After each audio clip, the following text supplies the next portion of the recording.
1 Coríntios 2, 1 e 2. Diz assim a palavra: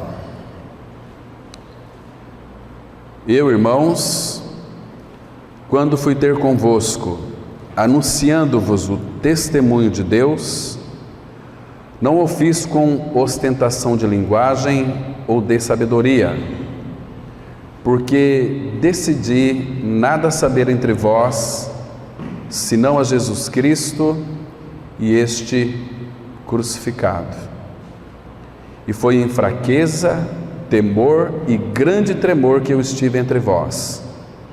A minha palavra e a minha pregação não consistiram em linguagem persuasiva de sabedoria, mas em demonstração do Espírito e de poder, para que a vossa fé não se apoiasse em sabedoria humana, e sim no poder de Deus. Vamos ter uma palavra de oração. Bendito Pai, rogamos ao Teu Espírito que, em nome de Jesus, Ele venha trazer a revelação dessa verdade, venha nos dar sabedoria para compreendermos a Tua Palavra, para ganharmos um entendimento real daquilo que Tu tens para comunicar nesta noite. Nos dá, Pai, um entendimento espiritual, nos dá a visão espiritual da pessoa e da obra de Cristo. Fala conosco, Pai, mostra para nós nessa noite toda a obra consumada do Calvário, para que as nossas vidas estejam radicadas em Cristo, com as nossas raízes plantadas nele, e para nunca mais sairmos dele. Faça isso conosco, Pai. Frutifica também a Tua Palavra em nossos corações, que a Tua Palavra encontre em nossos corações solo fértil, para que ao receber a semente da Tua Palavra, venha a frutificar a 10, a 30, a 100 por 1. Entregamos nas Tuas mãos, ó Pai, esse tempo de reflexão bíblica. Abençoa. Cuida deste ambiente, repreende toda ação maligna que tenta se levantar contra o Teu conhecimento. Confiamos em Ti, Pai, esse tempo. Em nome de Jesus nós oramos. Amém. Meus irmãos, todas as vezes que nós nos reunimos como Igreja do Senhor, sempre o Pai deseja comunicar algo para nós. Ele é aquele que conhece as necessidades do nosso coração, sabe dos anseios, sabe dos vazios que há em nós. Ele sabe exatamente daquilo que você precisa, e você também sabe. O Senhor Jesus foi muito claro quando ele escreveu lá, quando João escreveu em João 15:5, que sem ele nós nada poderíamos fazer. João 15:5. Isso é uma realidade tão grande para cada um de nós. Mas, irmão, eu quero hoje analisar um pouquinho a vida do apóstolo Paulo e o efeito da cruz na vida deste bandeirante do Senhor. O apóstolo Paulo, como nós já sabemos, pela tradição, pela história, ele foi aos 12 anos de idade, seus pais o deixaram aos pés de Gamaliel. Então, Paulo foi um dos grandes fariseus, o homem que, vamos dizer que ele foi um dos grandes mestres da lei. Então, quando ele foi desenvolvendo, Paulo se tornou um grande filósofo, um grande homem, muito conhecido e respeitado pela sua autoridade que ele tinha sobre a lei do Antigo Testamento. Então, Paulo era um homem que todos o reverenciavam, instruído aos pés de Gamaliel. Era um homem muito respeitado, era uma autoridade da sua época, naquilo que concerne a lei do Senhor. Então, o apóstolo Paulo, nós vamos ver depois os textos, para ficarmos impressionados também, impactados também.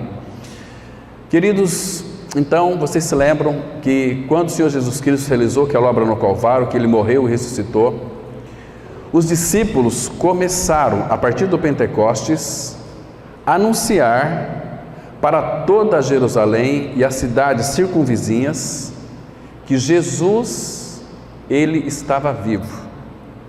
Isto gerou, na vida do apóstolo Paulo, na época era então Saulo de Tarso, gerou uma grande fúria. Ele ficou muito nervoso, então ele não podia admitir que aqueles cristãos, quando anunciavam Jesus Cristo, porque Paulo sabia que Jesus tinha sido crucificado e morto e acabado. Na concepção de Paulo, ele cria que Jesus Cristo era um impostor. Ele cria que Jesus Cristo tinha morrido e acabado, como todos os outros homens.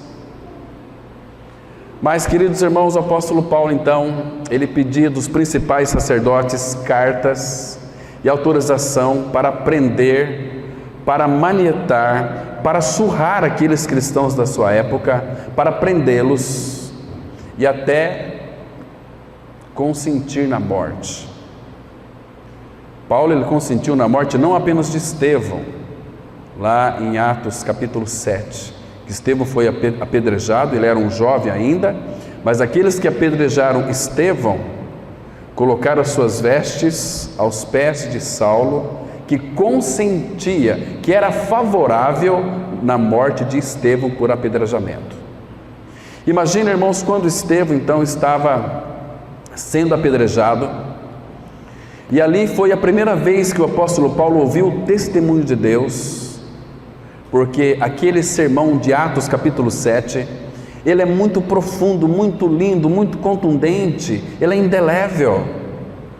Aquela exposição que Estevão trouxe ali em Atos capítulo 7, mexeu com todos os religiosos da sua época, e aqueles religiosos rangiam os dentes, porque a palavra fala que Estevão estava cheio de sabedoria, cheio do Espírito, cheio de graça.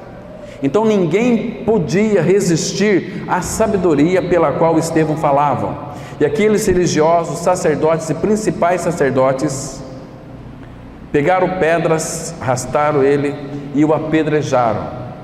Mas imagina a cena, meus irmãos, Estevão, quando ele olha para cima e ele diz em alto e bom som: eis que vejo os céus abertos e Jesus de pé à direita do Pai. O Filho estava sentado, porque depois que Cristo realizou toda a obra, o Senhor Jesus, Deus o fez assentar nos lugares celestiais. Mas ele se levantou, Jesus, o Rei da Glória, se levanta então para receber aquele mártir, o Estevão. E Saulo estava ali consentindo na sua morte. Mas, queridos irmãos, o apóstolo Paulo, a palavra vai mostrar para nós de uma forma tão clara que ele respirava ainda ameaças de morte. Ele era um homem que ficou muito nervoso depois daquela exposição de Estevão. Aliás, todo religioso, ele é nervoso. Todo religioso, ele não tem uma concepção ou não consegue conceber a verdade da palavra. Então ele cria obstáculos, muitas vezes são obstáculos religiosos. Nós, irmãos, nós criamos muitas vezes uma religião e colocamos dentro da nossa religião um Deus segundo o nosso modelo, que pensamos que é este Deus, não segundo o Deus que é revelado nas Escrituras Sagradas. Por exemplo, tem pessoas que vê Deus como um Deus que está preso dentro de uma caixinha. Por exemplo, aqui é um templo, aqui é uma caixinha. Então vamos lá na igreja. Nós não vamos na igreja, irmãos. Nós somos a igreja de Cristo, se de fato nós ganhamos uma experiência com Ele, de regeneração, de nova vida, de certeza da salvação, que muitos precisam. Nós vamos analisar hoje. Então, nós vamos lá no templo que eles falam que é igreja. Isso aqui não é igreja, eu tenho falado para vocês, isso aqui é um templo, é um local onde a igreja, o corpo de Cristo, o organismo vivo se reúne. Nós não podemos deixar Deus preso aqui dentro. Então nós vamos lá na igreja, Deus está lá, Então a gente vai louvar, cantar, vamos ouvir a palavra e vamos sair, então cada um faz o que quer. Não é isso, irmãos. Isso significa deixar Deus preso dentro de uma caixinha, aqui nesse local, só que Ele está, muito pelo contrário, Deus está em todos os lugares. A palavra fala que a glória dEle, a presença dEle, enche terra, céus e mar. E o salmista vai dizer no Salmo 139, para onde fugirei da tua face? Face ali no hebraico significa presença. Se subo aos céus, lá estás. Se vou morar no fundo do mar, ali também está. Se vou no mais profundo do abismo, coloco a minha cama, lá tu também estás. Ele está em todos os lugares, irmãos. Então, o apóstolo Paulo, ele se enfurecia, ele se enraivecia, a ponto de aqueles que proferiam o nome de Jesus, era manietado, era surrado, era morto. Imagina só quando Saulo de Tarso, que futuramente veio ser o apóstolo Paulo, ele entrava naquelas casas dos cristãos, abria aquela porta com uma raiva, ou arrombava aquelas portas. O que ele via ali? Ovelhas mudas, prontas para serem abatidas. Os cristãos que não reagiam diante daquela fúria, ovelhas mudas, que se pareciam com o seu Senhor. Então, queridos, mas o apóstolo Paulo, havia uma razão para ele, uma razão magnífica, esplêndida, arrebatadora, que a partir então daquela experiência com o Senhor, ele começou a contemplar a cruz de Cristo. Então, Paulo, depois da experiência com o Senhor, ele começou a se gloriar na cruz, não em outro lugar. Vamos ver a experiência dele? Abra comigo, por favor, em Atos capítulo 9. Volta para trás aí, vamos ver aqui uns detalhes importantes, fundamentais para nós. Saulo, queridos, preste bem atenção, me escute com bastante atenção. Saulo, ele tinha absorvido todo o ódio de todo fariseu por Jesus. Os fariseus que odiavam o Senhor Jesus Cristo, Saulo de Tarso, é como que se Saulo pegasse o ódio de cada um deles e inseria em si. Paulo tomou para si o ódio de todos os fariseus contra o nome de Jesus Cristo. Então, queridos, Saulo, ele odiava Jesus Cristo, porque era inconcebível para ele. Jesus estava morto, e esses cristãos que dizem que ele está vivo, tinha que morrer, tinha que apanhar, tinha que ser preso, tinha que se calar. Mas quanto mais Paulo batia neles, Saulo, quanto mais Saulo surrava eles, mais eles se proliferavam. Era como que o sangue daquelas ovelhinhas mudas que eram mortas por causa do nome, era como que sementes que eram semeadas e nascia mais. Estão me entendendo? Então Saulo odiava Jesus. Então o que Saulo fazia? Olha o capítulo 8 aqui de Atos, versículo 3, diz assim: olha como era a vida deste Saulo, que futuramente ele veio ser o apóstolo Paulo. A gente vai ver dois aspectos da vida dele. Diz assim o verso 3: Saulo, porém, assolava a igreja, entrando pelas casas e arrastando homens e mulheres, encerrava-os no cárcere. Paulo maltratava muitos cristãos da época, irmãos, porque eles diziam que Jesus Cristo estava vivo. Agora, olha o capítulo 9, verso 1, diz assim, Atos 9, a partir do versículo 1: Saulo, respirando ainda ameaças e morte contra os discípulos do Senhor, dirigiu-se ao sumo sacerdote e pediu-lhe cartas para as sinagogas de Damasco, a fim de que, caso achasse alguns que eram do caminho, assim homens como mulheres, os levasse presos para Jerusalém. Ele pediu cartas, pediu autorização. Paulo, segundo a sua lei, ele era um homem irrepreensível, ninguém poderia encontrar nenhum erro na vida deste homem, que guardava a lei, que sabia, conhecia e ensinava toda a Bíblia do Antigo Testamento. E aí, veja o que aconteceu, versículo 3. Seguindo ele estrada fora, ao aproximar-se de Damasco, subitamente uma luz do céu brilhou ao seu redor, e caindo por terra, ouviu uma voz que lhe dizia: Saulo, Saulo, por que me persegues? Ele perguntou: Quem és tu, Senhor? E a resposta foi: Eu sou Jesus, a quem tu persegues. Irmãos, aqui o Espírito Santo nos chama a atenção para um detalhe muito importante. Se Jesus dissesse para ele: Saulo, Saulo, por que tu me persegues? Quem és tu, Senhor? Eu sou o Cristo. Para Saulo não teria nenhum problema. Se é o Cristo, eu estou esperando o Cristo. Quem sabe tu podes me ajudar a combater esses que estão dizendo que esse tal de Jesus vive. Mas, olha que lindo, irmãos. Olha o cuidado.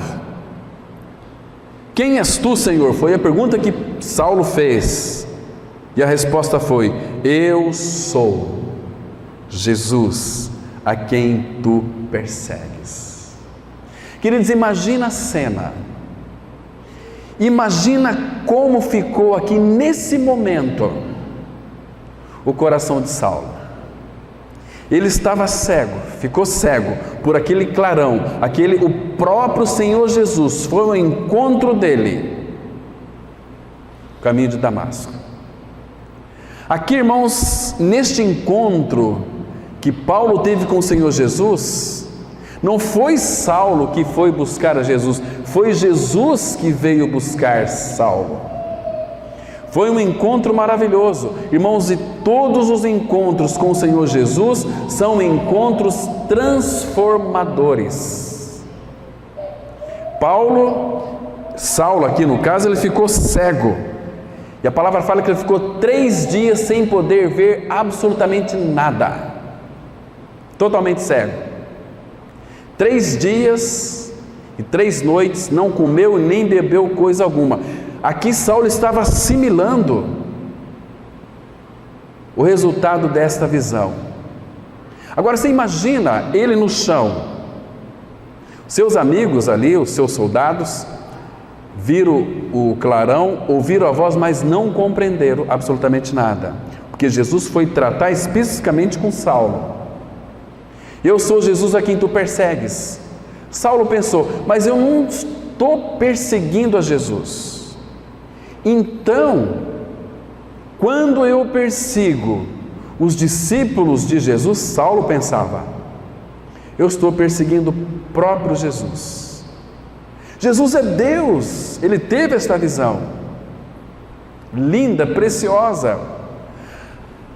As escamas dos olhos de Saulo caiu por terra. Que visão linda! Claro que Saulo talvez poderia pensar, estava no chão, agora Jesus Cristo vai acabar comigo, agora ele vai me matar, vai me consumir. Mas Saulo encontrou amor, encontrou graça e encontrou misericórdia. Aquele que perseguia os discípulos do Senhor encontrou amor, encontrou graça. Paulo teve uma visão linda da graça de Deus. A graça, a partir deste encontro com Jesus, se tornou algo muito agradável nos lábios e no coração do apóstolo Paulo. Ele vai dizer lá em Tito: a graça de Deus se manifestou salvadora, trazendo salvação a todos os homens. Ele disse em Efésios 2,6: pela graça sois salvos mediante a fé. Isto não vem de vós, é dom de Deus, não das obras, para que ninguém se glorie. E nós temos uma tendência de pensar, né? Jesus vai me salvar porque eu faço muitas coisas para Ele, e eu oro muito, eu leio a Bíblia bastante, eu vou muito na igreja. Não é por aquilo que você faz que você é salvo. Você e eu, nós somos salvos por aquilo que Cristo fez. Nós não conseguiríamos cumprir a lei, irmãos. Há uma salvação pela lei, mas quem consegue cumprir a lei de Deus? Ninguém. Por isso que a salvação tem que ser gratuita. Pela graça sois salvos mediante a fé. Então você tem a graça para crer no sacrifício vicário de Cristo, e você tem a fé dada por Ele para crer também. A graça fez tudo por nós. A graça e o amor de Deus têm despertado o nosso coração para vermos as realidades tão profundas de quem Ele é. De quem Ele é. Queridos irmãos, nós vamos hoje caminhar um pouquinho analisando algo muito simples para que nós então tenhamos uma convicção da salvação. Porque, irmãos, mais de 90% dos crentes evangélicos, se morrer hoje, vai tudo para o inferno,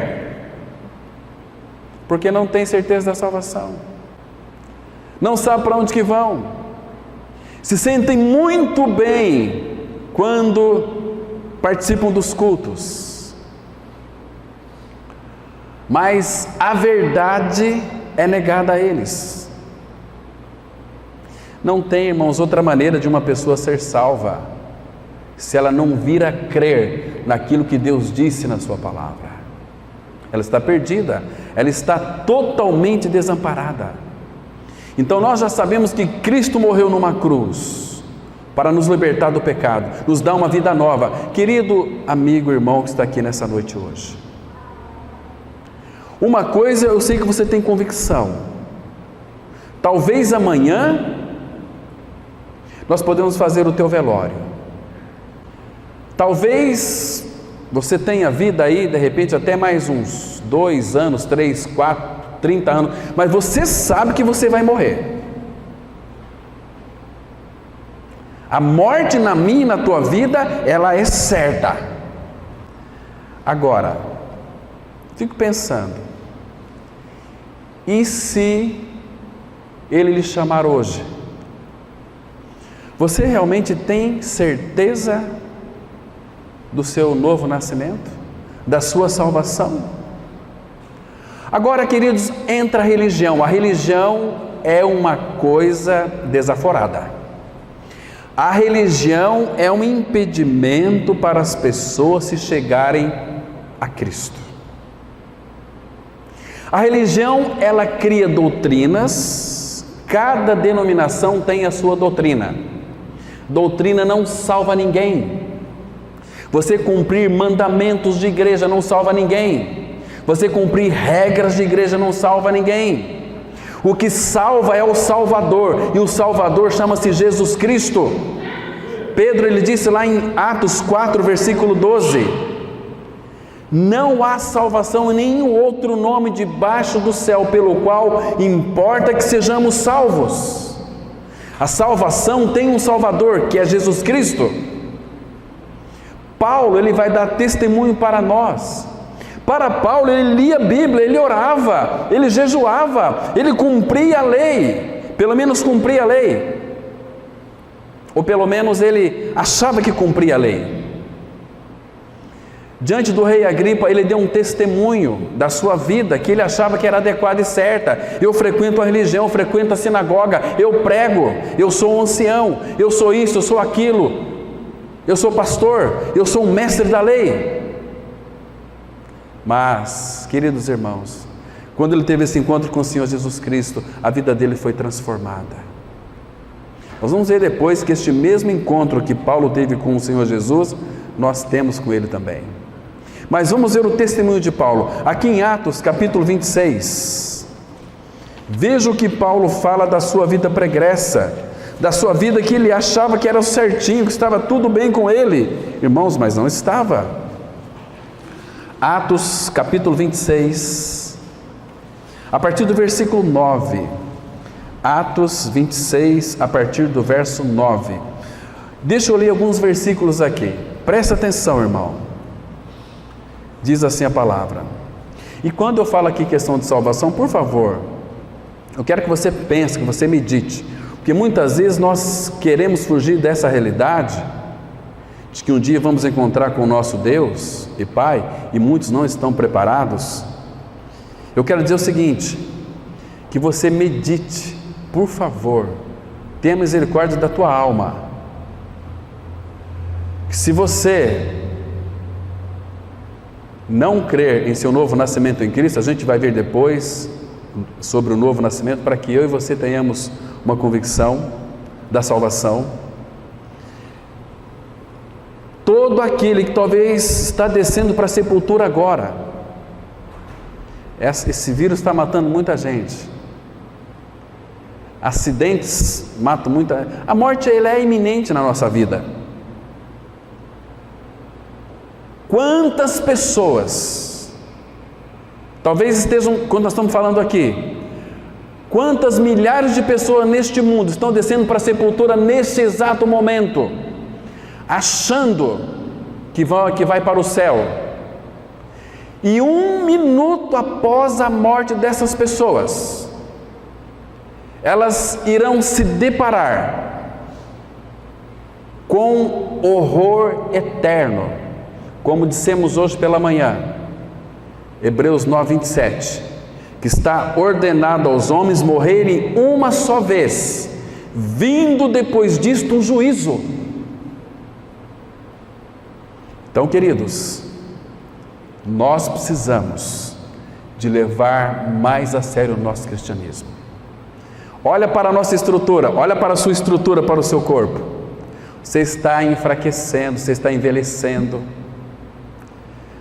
Você já começa a ter dor nas costas, no joelho. Isso é indício que logo, logo teu coração vai pifar. Esses momentos gloriosos que Ele nos dá para a gente ouvir a palavra, é para nós ouvir de bom grado, ouvir e reter no coração, e pedir ao Espírito Santo que nos revele essas verdades, senão nós vamos estar perdidos. Mas veja aqui o apóstolo Paulo, que ele disse aqui, queridos, quando ele está aqui diante do rei Agripa, ele disse assim, olha, Atos 26, versículo 9, aqui é Paulo falando: na verdade, a mim me parecia que muitas coisas devia eu praticar contra o nome de Jesus o Nazareno. E assim procedi em Jerusalém, havendo eu recebido autorização dos principais sacerdotes, encerrei muitos dos santos nas prisões, e contra eles dava o meu voto quando os matavam. Muitas vezes os castiguei por todas as sinagogas, obrigando-os até a blasfemar, e demasiadamente enfurecido contra eles, mesmo por cidades estranhas, os perseguia. Queridos irmãos, esse aqui era o Saulo de Tarso, que conhecia toda a Bíblia. Conhecimento bíblico não leva ninguém para o céu, meus queridos. O que vai levar você para a glória é você crer naquilo que a Bíblia diz, naquilo que concerne ao meu e ao seu pecado. A gente vai ver depois os caminhos. Mas agora Saulo deu um texto, Paulo agora, né? Ele disse aquilo, ó, pula para o versículo 13. Ao meio-dia, ó rei, indo eu caminho fora, vi uma luz do céu, mais resplandecente que o sol, que brilhou ao redor de mim e dos que iam comigo. E caindo todos nós por terra, ouvi uma voz que me falava em língua hebraica: Saulo, Saulo, por que me persegues? Dura coisa é recalcitrares contra os aguilhões. Jesus disse para ele: Saulo, você está dando murro em ponta de faca. Então eu perguntei: quem és tu, Senhor? Ao que o Senhor respondeu: eu sou Jesus a quem tu persegues. Queridos irmãos, qual foi a experiência de Saulo aqui, que se tornou o apóstolo Paulo? Primeiro, que Deus agora usou Paulo para ele ser o modelo de todos aqueles que iriam crer nele para a salvação. Ele disse isso lá em 1 Timóteo, abra lá por favor, irmão, Aí depois nós vamos entrar em assuntos aqui muito especiais, para que então nós tenhamos uma convicção da salvação. Olha só, Paulo, ele vai dizer aqui para Timóteo, na sua primeira carta, a primeira epístola de Paulo a Timóteo, capítulo 1, a partir do versículo 12. Olha que interessante, irmão. Guarde esses textos, ore a respeito deles depois, preste atenção, diz assim a palavra. 1 Timóteo 1, verso 12. Sou grato para com aquele que me fortaleceu, Cristo Jesus nosso Senhor, que me considerou fiel, designando-me para o ministério. A mim, que noutro tempo era blasfemo. Olha só, Paulo está dizendo que naquele tempo, que ele conhecia as Escrituras, que ele pregava as Escrituras, ele era blasfemo e perseguidor e insolente. Mas obtive misericórdia, pois o fiz na ignorância, na incredulidade. Queridos, Paulo está mostrando aqui, ele pregava a Bíblia, ele guardava a lei, tentava obedecer à lei, mas ele era incrédulo. Tudo que ele fazia porque ele era um incrédulo. Ele diz aqui, ele fez na ignorância e na incredulidade. Agora, olha o versículo 14, referindo-se àquele encontro. Transbordou, porém, a graça de nosso Senhor, com a fé e o amor que há em Cristo Jesus. Como é que Paulo, então, chegou a essa convicção? Porque transbordou, porque ele esperava que naquele momento em que ele estava ali no chão, cego, Jesus ia matá-lo, ia consumi-lo. Talvez ele até se encolheu, agora eu estou perdido, agora ele vai me consumir, eu vou virar cinzas. Mas não foi isso que o nosso amado Senhor fez com Saulo. Jesus o acolheu, como que tomasse em seus braços, dizendo para ele: Saulo, para de dar murro em ponta de faca. Você está perseguindo a mim quando persegue a minha igreja. Saulo, eu te amo. Você vai conhecer a minha graça. Então Saulo viu que não morreu. Ficou 3 anos, Gálatas vai mostrar que ele ficou 3 anos lá na Arábia, assimilando essa visão. E aqui então ele começa a mostrar para nós: transbordou, porém, a graça de nosso Senhor com a fé para Saulo crer, e o amor que há em Cristo Jesus. Irmão, quanto amor há em Cristo Jesus? Todo amor. O amor de Deus que há em Cristo Jesus. Com amor eterno te amei, por isso com benignidade te atraí.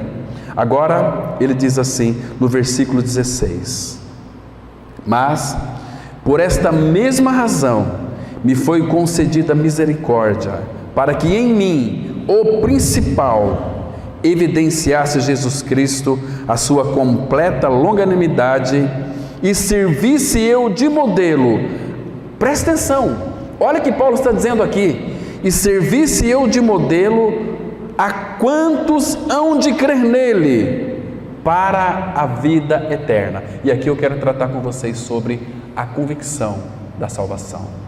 Paulo é o modelo para nós da vida eterna. Ou seja, quando nós cremos em Jesus Cristo para a vida eterna, Paulo é o modelo. Então, irmãos, aqui no Novo Testamento nós temos 13 cartas do apóstolo Paulo.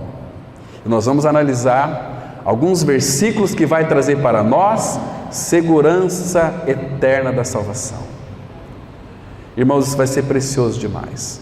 Então, queridos, uma das coisas que o apóstolo Paulo, ele soube por revelação, que foi a experiência dele também, encontra-se em Romanos, capítulo 6. Você pode acompanhar comigo ali.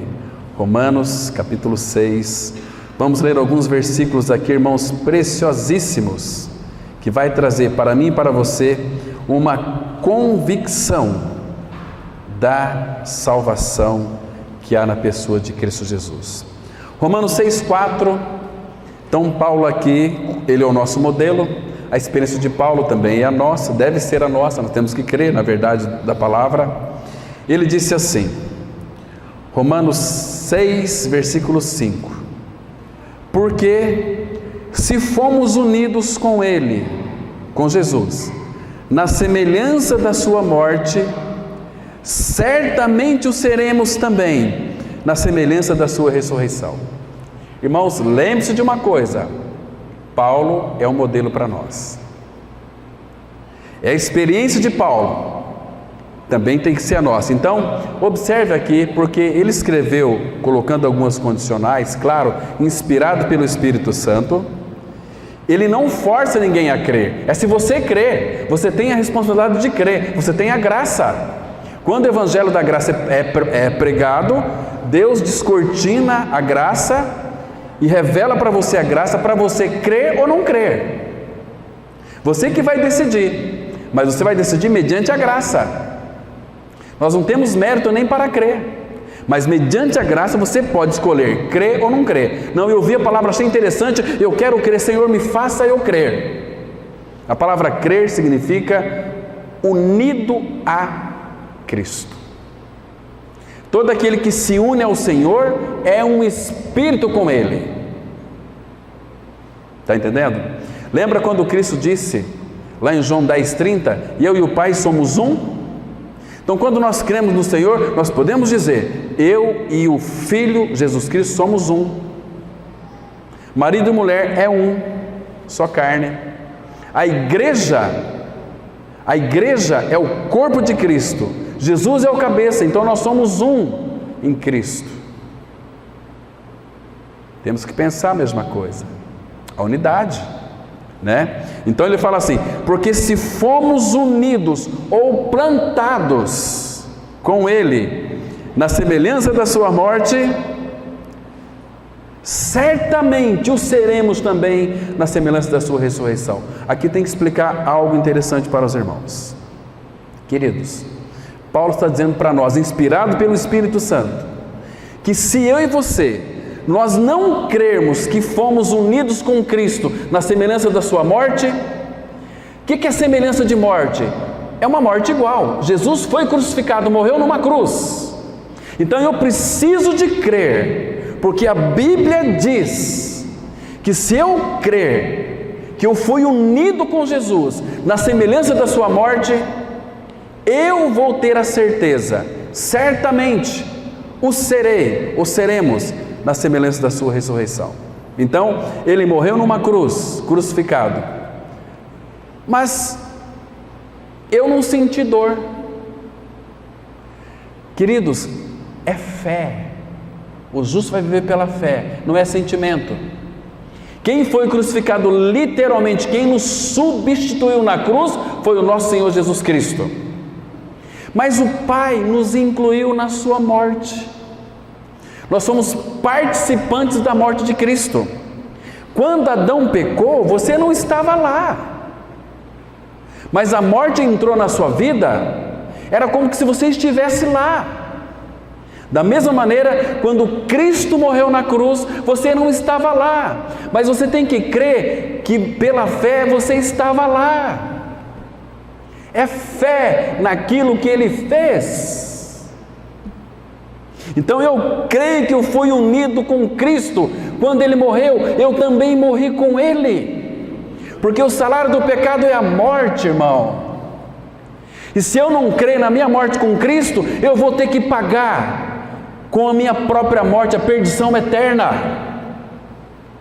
E olha o versículo 6, um texto aqui que talvez muitos não conhecem, você talvez não conheça.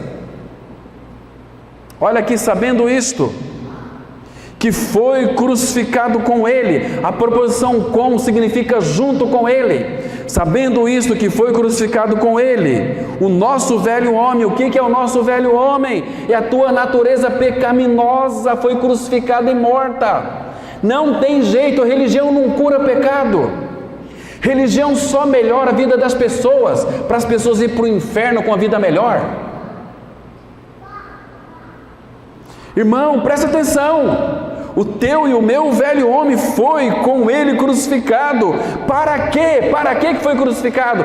Para que o corpo do pecado seja destruído e não servimos o pecado como escravos. Você morreu para quê na cruz? Para o pecado. Olha o versículo 7. Porquanto quem morreu está justificado do pecado. Agora a pergunta é: você já morreu? Eu estou muito vivo aqui. Vocês estão me vendo, eu estou vivo, mas eu creio que eu morri com Cristo. Então eu estou justificado. A palavra justificado, quando eu creio que eu morri com Cristo, quando Deus olha para mim, Ele não enxerga mais nenhum pecado, porque eu morri para quê? Para o pecado. E o versículo 8 diz assim: ora, se já morremos com Cristo, cremos que também com Ele viveremos. Agora, se você não crê que morreu com Cristo, você não vai viver com Ele. E se você não viver com Ele, vai viver com quem? Sou uma pessoa muito boa, sou educada, eu não desejo mal para ninguém, então Deus vai me levar para o céu, só se for para o céu da boca da onça. Deus não vai aceitar você pelos teus atos de bondade. Deus vai lhe aceitar você por aquilo que Cristo fez no Calvário. Está tão claro aqui, irmãos? Tão claro. Ah, queridos, fomos libertos do pecado lá no corpo de Cristo, quando Ele morreu. Eu também morri. Então, lembra-se que Paulo é modelo para nós. Vamos para mais um texto aqui, queridos. 2 Coríntios, capítulo 5, versículo 14. 2 Coríntios, capítulo 5, verso 14. Estamos tratando aqui da nossa morte com Cristo, a morte do velho homem. Você já tem informação que o seu velho homem foi com Jesus crucificado. Agora aqui 2 Coríntios 5, versículo 14, olha o que a Bíblia diz. Diz assim, 2 Coríntios 5, 14: pois o amor de Cristo nos constrange, julgando nós isto. Então julga isto aqui, meu irmão. Morreu por todos. Quem que morreu por todos? Jesus. Logo, todos morreram. Eu sempre falo, você tem que enxergar o seu nome aqui. Onde é que está o seu nome aqui? Nessa palavra todos. Eu tenho que crer que dentro desse todos eu fui inserido. Meu nome está aqui. Eu creio que o meu nome está dentro desse todos. Se meu nome está aqui, eu pertenço a esse todos que creram que morreram com Cristo. Um morreu por todos. Quem que morreu por todos? Jesus. Logo, todos morreram. Ah, meu irmão, é simples. A palavra de Deus não foi feita para teólogos, homens inteligentes. Não. Foi feito para gente simples. Foi feito para pessoas inexpressivas. Foi feito para pescador, foi feito para boia fria, foi feito para gente inteligente também. Paulo era inteligente, mas ele foi quebrado. Paulo, depois que creu na sua morte com Cristo, tudo aquilo que ele tinha adquirido, que ele soube sobre as Escrituras, ele falou: tudo isso é lixo inútil. Agora ele conseguia enxergar o Antigo Testamento sob o prisma de Deus. Agora Paulo, até na lei, ele conseguiu enxergar graça. Maravilhoso. Mas, queridos irmãos, você já creu que morreu com Cristo? A Bíblia diz que você morreu. Agora, eu não posso fazer você a crer.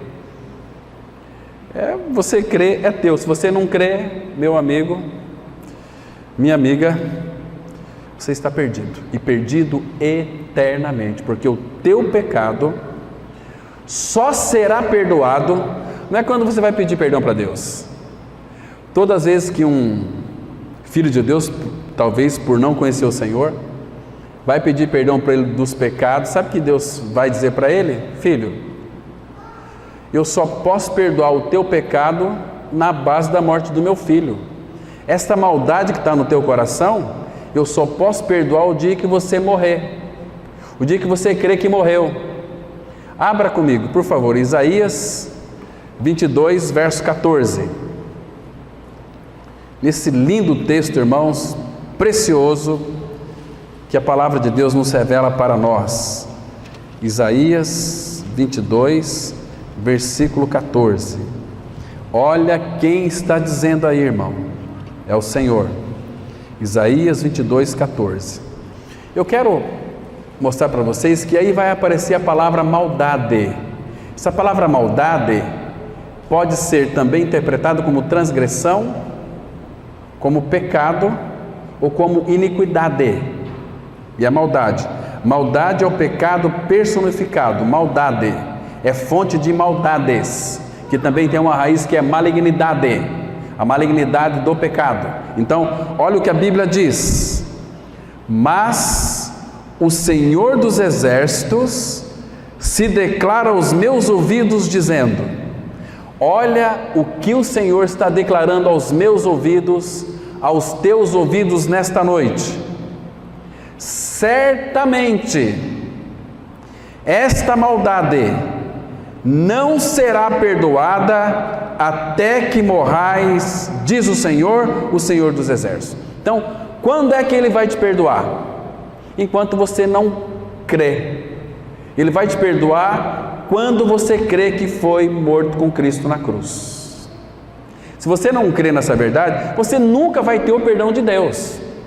Você vai ser um crente religioso, um crente chato, um crente implicante, um crente cheio de justiça própria, um crente que ora, lê a Bíblia, sobe monte, desce monte e participa de campanha disso, campanha daquilo, um crente que vai para a igreja tudo bem arrumado assim, e de terno e gravata. O que adianta isso? Não é o exterior. Deus olha para o interior.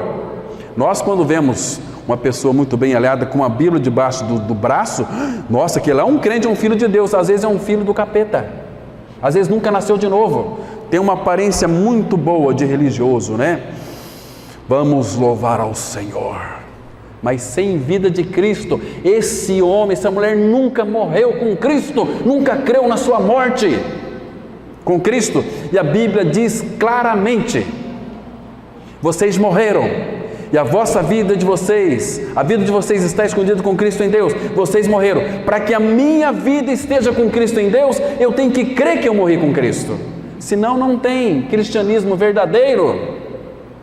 Senão a obra da cruz, ela se torna inútil. Meu querido irmão, precisamos voltar para a palavra, voltar por aquilo que Cristo é e fez. Vocês se lembram quando Adão pecou? O que eles fizeram? Fizeram cintas, fizeram aventais, costuraram aquelas cintas, fizeram aventais para tentar cobrir a sua nudez, seu pecado. Aquilo lá foi tudo inútil, não teve valor nenhum. Deus foi atrás de Adão e disse: Adão, onde é que tu estás? Ele se escondeu atrás das árvores. Ele disse para Deus: porque estava nu, tive medo e me escondi. Mas Adão literalmente não estava nu. Mas ele pôde então, sob a voz de Deus, perceber que ele estava nu, mesmo com aquelas tangas de folha. A palavra nos desnuda, irmãos. Não tem como nós ocultar de Deus aquilo que nós somos. Nascemos pecadores. Davi diz: eu nasci na iniquidade, em pecado concebeu minha mãe. Mas, irmãos, o que Deus fez? Gênesis 3, 21. Fez o Senhor Deus vestimenta de peles e os vestiu. Então Deus matou um animalzinho, houve derramamento de sangue. Aquele animalzinho era um cordeiro, uma figura de Cristo, e os vestiu, Adão e Eva. Agora eles estavam cobertos com a justiça de Deus, que prefigurava Cristo. E da mesma forma, irmãos, o apóstolo Paulo, ele escreve para nós, ele interpreta aquele versículo de Gênesis 3, versículo 21 assim, lá em Romanos capítulo 8, versículo 3. Olha que interessante, irmãos. Romanos 8, verso 3, ele diz assim, olha que maravilha. Paulo de novo, ele traz essa interpretação, eu penso, irmãos, que é daquele versículo 21 do capítulo 3 de Gênesis. Paulo diz assim: porquanto o que fora impossível à lei, no que estava enferma pela carne, isso fez Deus. Isso fez Deus, não é nós fazendo, isso fez Deus, é Deus fazendo. Isso fez Deus, enviando o seu próprio Filho em semelhança de carne pecaminosa, e no tocante ao pecado, e com efeito, condenou Deus na carne o pecado. Deus condenou o meu e o seu pecado lá na cruz, no corpo de Cristo. Ali Cristo foi, seu corpo ele foi moído pelas nossas iniquidades. Ele levou sobre si o meu e o seu pecado. Pedro fala, 1 Pedro 2,24, carregando Ele mesmo em seu corpo sobre o madeiro os nossos pecados, para que nós, mortos aos pecados, vivamos para a justiça, e por suas feridas fostes sarados. Então, quando você crê que você morreu com Cristo, você participa da ressurreição juntamente com Cristo. Efésios 2,6, juntamente com Cristo nos ressuscitou e nos fez assentar nos lugares celestiais em Cristo Jesus. Querido, se você crê que morreu com Cristo, está escrito, que você ressuscitou junto com Cristo, está escrito, você é filho de Deus e você tem a pessoa de Cristo morando no seu interior. E se você tem o Filho, vamos ler os 3 últimos versículos. 1 João, capítulo 5, 1 João, capítulo 5, versículo 11. 1 João 5, verso 11. Primeira carta do apóstolo João, capítulo 5, vamos ler o versículo 11, 12 e o 13. Olha que diz o versículo 11, 1 João 5, 11. E o testemunho é este, que Deus nos deu, aqui é graça, Deus nos dando, Deus nos deu a vida eterna. Queridos, vida eterna é uma dádiva, é um presente que Deus dá para nós, quando cremos em nossa morte e ressurreição junto com Cristo. E o testemunho é este, que Deus nos deu a vida eterna, e esta vida está no seu Filho. Lembra que Jesus Cristo disse para Filipe, em João 14, 9, 14, 6, eu sou o caminho, a verdade e a vida, ninguém vai ao Pai senão por mim. Nós queremos ir a Deus sem passar por Cristo, e esta vida está no seu Filho. Olha o versículo 12 agora. Aquele que tem o Filho tem a vida. Aquele que não tem o Filho de Deus não tem a vida. O que ele tem então? Ele tem Deus. Ele tem um monte de coisa, ele tem doutrina, tem regra, tem mandamentos, pode até ter Deus, mas se não tem o Filho, não tem a vida eterna. Ninguém vem ao Pai senão por mim, disse o nosso Senhor. O que eu faço para ter o Filho? Eu vou usar aqui um texto, irmãos, que Paulo fala da salvação da sua alma, em Gálatas 2,20, ele diz assim: já estou crucificado com Cristo, e vivo não mais eu, mas Cristo vive em mim. Em, a preposição em significa dentro de mim, não mais eu, mas Cristo em mim. Não é Cristo do meu lado, não é Cristo na minha frente, atrás de mim, é Cristo em mim, dentro de mim. Mas para isso eu tenho que crer na minha co-crucificação juntamente com Ele, senão eu não sou filho, senão eu sou um crente evangélico, só isso que eu sou. Mas quando eu creio na minha co-crucificação com Cristo, Ele é a minha vida, então Ele habita em mim, vivo não mais eu, mas Cristo vive em mim. Se Cristo vive em mim, aquele que tem o Filho tem a vida, aquele que não tem o Filho de Deus não tem a vida, e essa vida é a vida eterna. Agora olha o versículo 13: estas coisas vos escrevi, a fim de saberdes que tendes a vida eterna, a vós outros que credes em o nome do Filho de Deus. Não é que você vai ter a vida eterna. Essas coisas vos escrevo a fim de saberdes que tendes. Você já tem, então creia que tem, porque a Bíblia que está dizendo, queridos, isso aqui é o nosso tesouro, o Pai colocou em nossas mãos. Tome posse da vida eterna, creia na sua morte e ressurreição com Cristo. Não precisa sentir, eu não sinto. E eu não sinto que sou salvo. Pelo amor de Deus, não queira sentir. Você não vive pelo sentimento, vive pela fé. O meu justo vai viver pela fé. Fé é você crer na palavra de Deus. E ponto final. Eu sei em quem tenho crido. Jesus disse: quem ouve a minha palavra e crê naquele que me enviou, tem a vida eterna, não entra em juízo, mas passou da morte para a vida.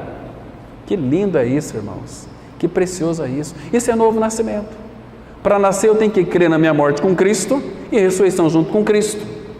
Aí sim eu posso ser batizado agora nas águas. Porque só é batizado os que morreram e ressuscitaram com Cristo. Hoje em dia as pessoas, elas são batizadas pelo emocionalismo, entra na água, mergulha uma cobra seca, sai cobra molhada e não muda nada na vida da pessoa. Ela não tem certeza da salvação. Se morrer ela vai para o inferno, porque nunca creu na sua morte com Cristo. Agora, quando nós cremos que morremos e ressuscitamos com Cristo, Cristo é a nossa vida, agora eu quero ser batizado, porque eu criei. E o batismo nas águas é um testemunho daquilo que já aconteceu no meu interior. Ô meu irmão, não perca tempo. Não perca tempo. Fala: Senhor, revela-me esta verdade, de que eu fui crucificado com Cristo, ressuscitei com Cristo e Cristo é a minha vida. Amém? Vamos ter uma palavra de oração. Pai, frutifica essa verdade em nossos corações, meu Pai. Tua palavra não volta para ti vazia, mas ela faz aquilo que apraz e prospera para a qual foi designada. Pai, revela a tua graça, para que mediante a graça possamos vir a crer que morremos com Cristo, ressuscitamos com Cristo e Cristo é a nossa vida. Em nome dele nós oramos. Amém.